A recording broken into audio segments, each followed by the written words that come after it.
I'm Pastor Dan.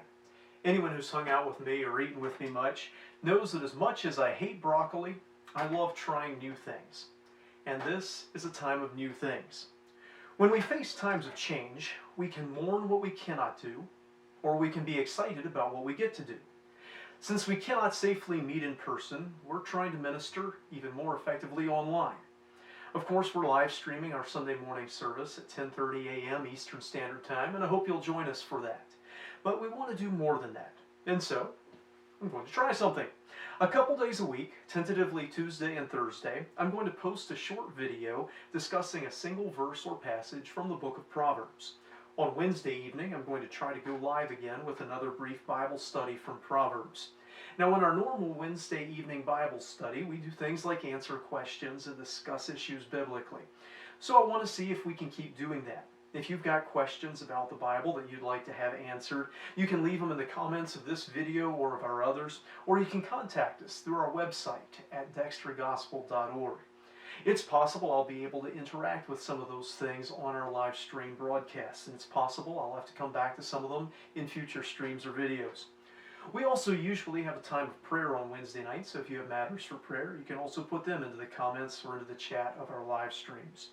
We've been working our way through Proverbs on Wednesday nights, a crucial book in times like this, because it not only exalts good decision making, it also guides us as to how to make those good decisions.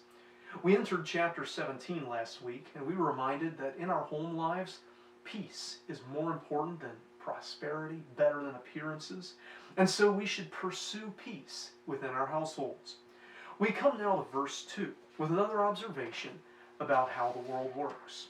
Proverbs 17:2 says, "A wise servant shall have rule over a son that causeth shame, and shall have part of the inheritance among the brethren." There was a lot of stratification in Israel's social standings. You often had the same occupation that your father did, the same land, and the same standing in society. But this tells us that even in such a rigid system, wisdom sometimes transcended that. A person could rise far above where you might think they could, if they made the right decisions. Someone who started off as a servant in a household, if they were wise and the son foolish, might end up with the possessions and standing of that son. Adoption, even of adults, was a thing back then.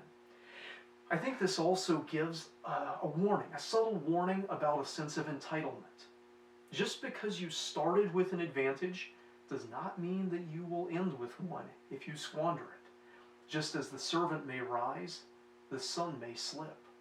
It's been said, I coach wrestling, and one of the popular sayings there is that hard work beats talent if talent doesn't work hard. Now, this is not encouraging nefarious backstabbing. It's pointing out the normal outcomes of one person who makes wise decisions and another person who makes poor decisions. Eventually, no matter how big a start the foolish one has, the wise person will catch up and often come out ahead. Now, there are plenty of examples about this historically and some biblically too. I think of Joseph, who entered Egypt as a slave, continued as a prisoner, and ended up as prime minister. I think of David, the father of the man who wrote this book of Proverbs. David, the youngest son of a farmer, who ends up on the throne of Israel.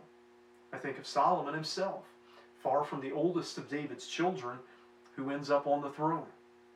I think of Jeroboam, Solomon, the author of this book's own servant, who ended up on the throne of the northern kingdom of Israel instead of Solomon's son Rehoboam, who brought shame to his house and did not make wise decisions.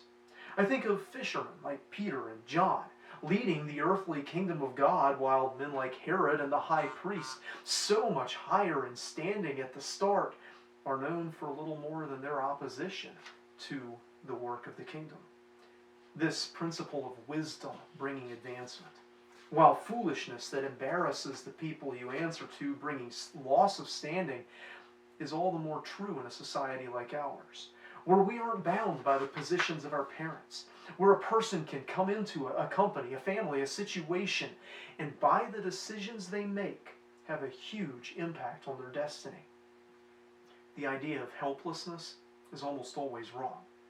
Wisdom can change lives and destinies. We don't always start out with the advantage, But if we make the right choices, we can almost always advance from where we are. If you have other examples of this principle in action, I'd love to see them in the comments. As I said earlier, if you have Bible questions, leave those too, prayer requests as well, and I'll see if I can interact with them in our future broadcasts. I hope you'll check in with us tomorrow evening for our next look into the Scriptures.